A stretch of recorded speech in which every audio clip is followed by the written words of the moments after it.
What's going on, guys? Welcome back to the channel. One thing I don't see covered very often on prepper channels, I saw a few videos, but very few videos about empty hand self-defense. You know, it's best to have a gun, it's best to have a knife, it's best to have a club, it's best to have something. But sometimes all you might have is your bare hands. Let's hope not, but sometimes it happens. And if that's the case, you need to know how to defend yourself. Now, you could go spend thousands of dollars at a martial arts dojo learning traditional martial arts, go to mixed martial arts gym and pay money, practice, and there's nothing wrong with that.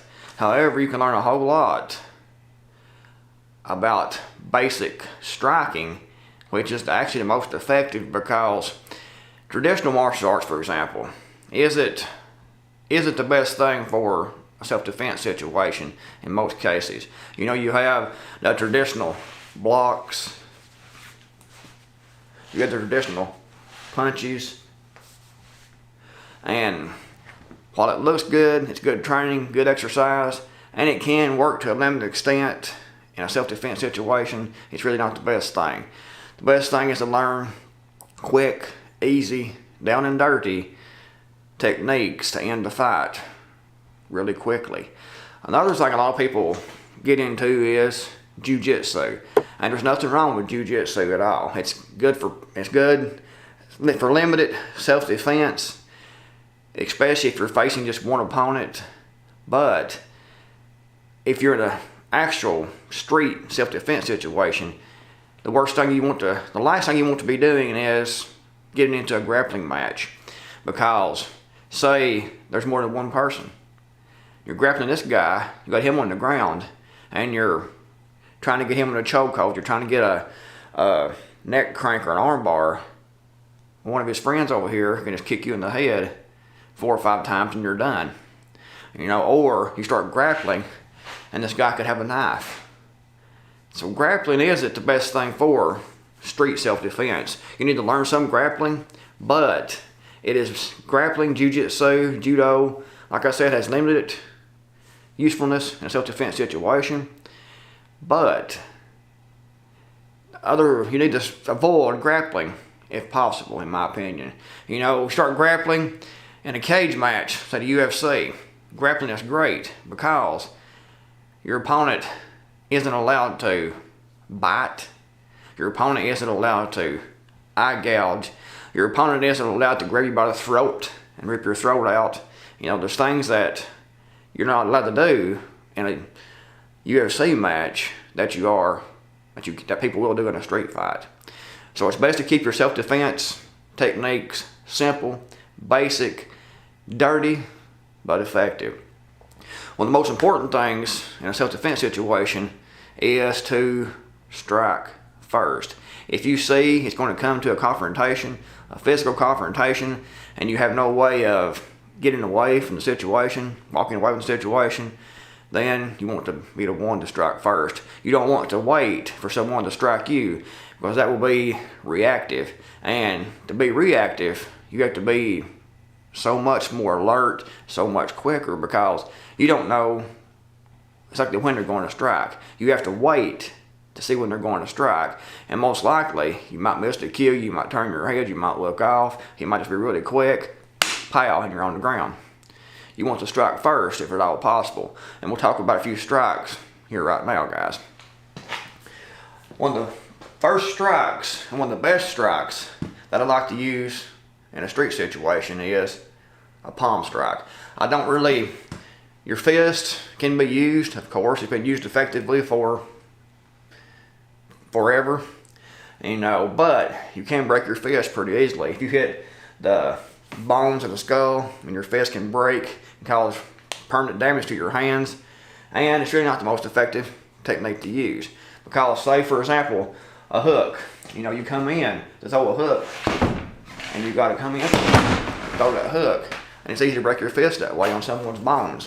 Whereas if you throw a palm strike, you want to strike With the palm strike, you're not striking with the fingers. You're striking with the back part of your hand right here, the hard part of the hand, okay? The best place to hit with the palm strike, there's a couple best places to hit. I'll cover all those here in a sec. Right through here at the jaw line, it's an excellent knockout point because you want to get a knockout with the first hit if possible.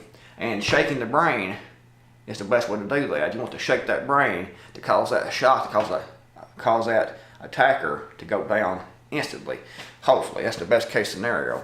But your hand right here is the striking area, and you come around, you bring this hand up here to protect your face on this side. In case he throws a punch over here, you bring it around, your hand comes up at the same time.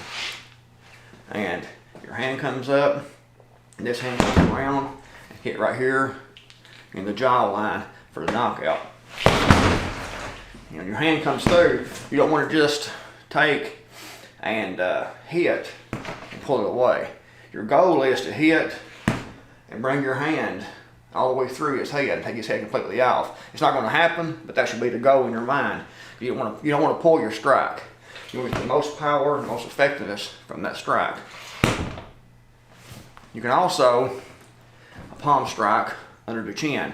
It's extremely effective because you get that hit under the chin. It's quick. Your opponent it comes under the line of vision usually, up and under the chin, and it will snap the head back, cause damage to the back of the head, back to the spine, cause damage to the chin, neck area, can cause your opponent to bite their tongue, knock their teeth out, and it causes the brain to be shocked and cause a knockout. So again, bring this hand up beside the head to protect against a strike. This hand comes up under the chin. Say you're arguing and your toe's going to turn physical because he's coming closer, right? As he's coming closer, you also have his momentum coming towards you for the strike. So you're actually using his momentum of his body weight as he's coming forward to actually go against your strike, which will cause more damage to him. But anytime that someone is within striking distance, you should try to strike first, because if they're in striking distance, they are a threat. Striking distance is arm's length or where they can kick. Most people won't kick, most people can't kick, but some people can. So if they come in within 4 or 5 feet, especially in arm's length, then they're in striking distance, and you should try to always get the first strike. So the first 2 strikes that I think are the most effective, like I said, palm strike right through here on the side of the jaw line, up the palm strike under the chin. This is really effective if you're up close because the guy's looking at you, your hands are usually down here, and you come up really quickly, bring that hand up under that chin, and snap the head back full force. And again, you want to have in your mind that you're trying to take your head completely off. You don't want to just bring it up and snap. You want to bring it up and go all the way through the opponent's head. You want to drive that head off the torso up into space. It should be what your thought process is to get the maximum amount of strength in that strike. Another strike is the cupped hand strike to the ears. This is really good, especially if someone's trying to choke you out or something like that, or get you up by the shirt collar or something. Take both hands, cup both hands, and both hands come up on the side of the head to the ears, okay? Pow. Both sides of the head. Both sides of the head on both ears. You want to cup those ears. And you also got them here, and you grab the head here. You have a hold of the head. You grab the head, and you can come in with a good headbutt right across the nose. You can come in with knee strikes to the torso. You've got all kinds of options, but you've got a hold of them right here by their head. You can also, once you slap and you have them by the head, you can also take your thumbs and put into the eyes, and push into the eye sockets, and try to push those eyes completely back to the back of the head. Again, guys, this is self-defense. It is not meant to be pretty. It's not meant to be like you see in the movies. It's meant to be actual down and dirty self-defense to get the fight stopped as quickly as possible. Okay, guys, another strike is very effective in a street fight, self-defense, and very effective for pepper hand-to-hand combat is the knife hand strike. You strike at this point here, again, not the fingers, back here at the back of your hand, and even up here at the wrist. And mainly right through here is a striking area. You hold your hand at a good solid angle. You can have your thumb up. Some people does it that way. Some brings their thumb down. It doesn't really matter. This way make your hand a little bit more rigid than this way, but either will work fine. Knife hand strike. Your target area can be anywhere on the body, of course, but your main target area with a knife hand strike will be the jugular vein through here on the neck or the throat. The top striking areas for a knife hand strike. For example, a knife hand strike to the throat. You are here, I don't want to fight, I don't want to do this, let's just talk about this. Your hand comes straight around into the throat, into the jugular vein, hard as you can hit. And again, bring your hand up to protect your face on this side. And your goal again is to completely bring your hand all the way through his body. Slice all the way through. That should be your mindset. You don't want to pull your strike. You want to get maximum effectiveness with all your power. And again, your body, you get a lot of power from your body when your body twists to throw strike. Your body, your hips, and your legs. That's where most of your power comes from in a strike, is your waist area and your hips and your body weight behind your strike. If you're just throwing a hand strike, it's not nearly as powerful as throwing the whole body behind it, okay? And you want to, like I said, bring that hand all the way through in your imagination. Your goal is to take his head and take it off his shoulders, okay? The second best place for a knife hand strike is the Adam's apple right here. Say for example, you are standing like so, he's coming, raise your hand in, strike to the Adam's apple.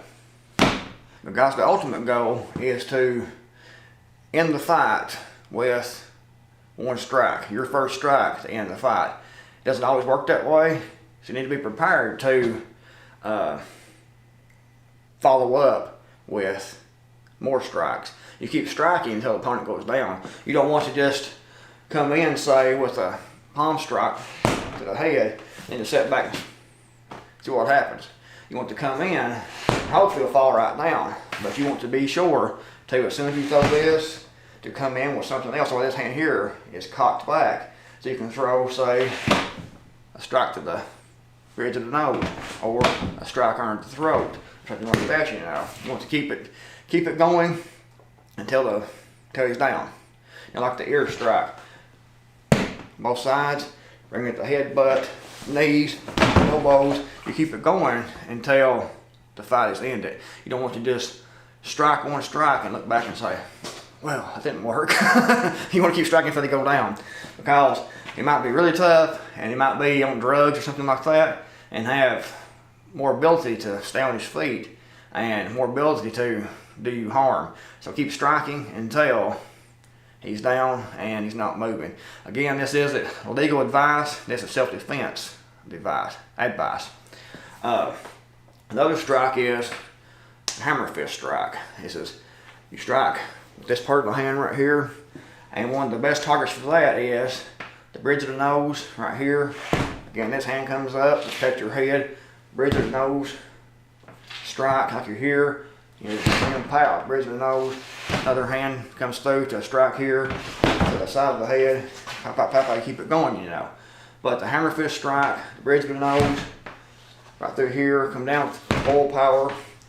Hammer fist strike to the collarbone can actually break the collarbone. If the collarbone is broken, then your arm, the opponent's arm, will be pretty much useless from that point on. You have other things on his mind besides attacking you. So hit to the collarbone, to the hammer fist strike. Another thing you can do with the hammer fist is come in to the side of the head with the hammer fist strike, like a back fist strike, but instead of using your knuckles to strike using your hand. So coming through the hammer fist strike to the head, to jaw that brain around to the jaw, to the head, to the temple. Guys, there are lots of ways to use hammer fist strikes. They're very powerful, they're easy to learn, and the risk of breaking your hand is a whole lot lower than it is trying to use your knuckles. You strike right here and you got a lot more power. Also, especially coming down with strikes like a hammer. You want to, again, try to drive your hand all the way through his body. Use your hips, use your legs to gain more power and more momentum. And still yet, you want to use, and again, you want to use follow-up strikes. Hammer fist, hands back here already cocked up, ready to go. Under the chin, this hand here comes down the side of the head. You can slap the ears, you can knee, you can elbow. Just keep it going and practice.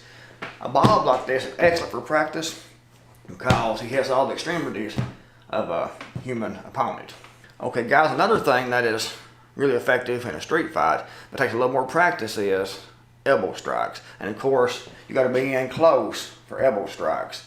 Your elbow is a very hard, pointy object on your body, and it can do a lot of damage if it's thrown right. Again, this is a good target area. The neck can be a good target area.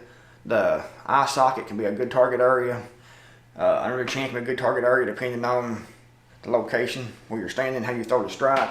But to throw an elbow strike, you want to, again, your body twist as your body comes around. All your strength comes from your core and from your legs. Elbow strike, come in to the side of the head or the eye, and you can do it. Come through, and again, you want to bring your body. Your hand goes up to protect your face, as always. And you come around with full force. You got to be in close. Usually you're in a grappling situation, and you're wrestling around, and you come up with the elbow. You knock your opponent down, or knock your opponent out, hopefully. You know what pretty effective elbow strikes is.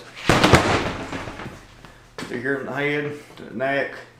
If you're doing it under the chin, you can be here, and your elbow can come up under your opponent's chin.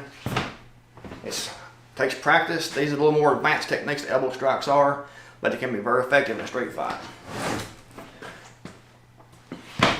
Under the chin, across. You can also come around the elbow, the opponent's behind. You know, you can come around different ways to throw the elbow strike. Just practice and practice. The more you practice, the better off you'll be.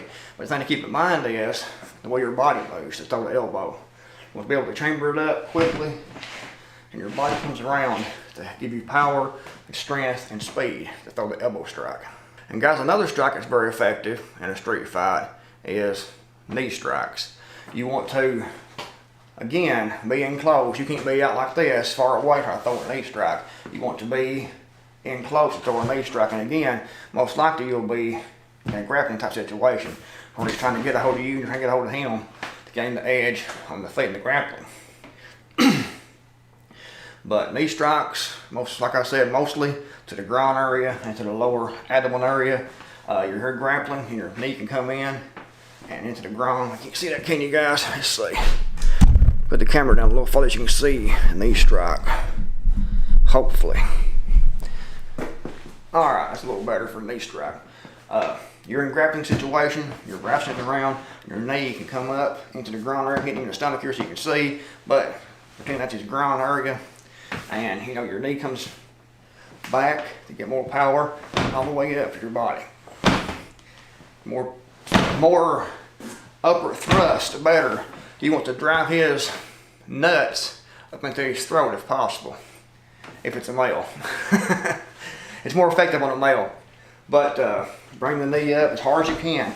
You can pull the head down at the same time. It keeps him from getting in the way and moving out of the way, and your knee strike can come into the stomach and come straight up to the solar plex, lower stomach, to the groin area, come around to the side area. And it's very effective, very quick, but again, it's if you're in a grappling type situation mostly. You're not going to be out. You're not going to be out at any distance and try to throw a knee strike. It's not very effective. You want to be in close. Okay guys, another thing that is really effective in a street fight is a rear naked choke. It takes a little practice to do this, but keep in mind that this choke is designed to cut the blood supply off from the brain by compressing the jugular veins on each side, the arteries on each side, to close the blood supply from the brain, causing the opponent to pass out. If after the opponent passes out, you keep the pressure on, you can actually cause your opponent to die. So it would be at that point, could be considered murder because the opponent, your attacker, was already out, and you kept holding the choke until your attacker passed away. So that'd be considered murder. But again, this isn't a video about legal self-defense advice, so don't take it as that. This is a video about self-defense techniques. So what you do is up to you. Depends on the situation, depends on how the world is at that time, depends on what's going on, guys. I'm not giving you any legal advice at all, but you can kill someone using the rear naked choke. It's been done before. The police have done it to people a bunch of times over the years, here recently also. But anyway, rear naked choke. You have to be behind the person, of course. You can get that choke if, say your attacker is trying to attack you. You can block the arms, bring your hand around and come around the head. You get around, you see, get over here, you can see me a little better. All right.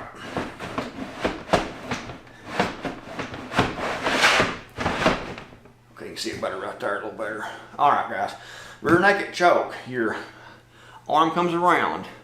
Their throat is at the bend of your elbow right here, the inside of your elbow. Your hand comes around their throat, your arm comes around the throat to compress here and over here, the arteries in the throat, okay? This hand here goes into your arm for more leverage. This hand comes behind the head, and you just squeeze down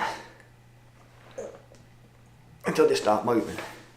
That's all there is to it. Very simple, pretty easy. You want to put your chin on your hand to get more leverage and more power. You squeeze everything you have, your shoulders, your arms, everything. This hand here keeps the head, and you just tighten down until they stop moving. But anyway, guys, hope you found the video useful. If you did, give it a thumbs up. Sure to subscribe, turn notifications on, be notified time I upload a new video. Thanks, guys, for watching. I'm going to do Creekmore. I'm out of here. I'll see you guys in the next video, hopefully.